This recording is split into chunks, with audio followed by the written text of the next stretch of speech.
Lumabas na tayo, takasan na natin ang mundo. Magtago papalayo sa mas tahimik at payapang mundo.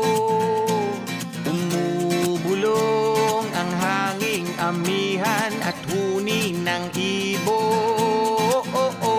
Dumudulog at tinatawag na tayo.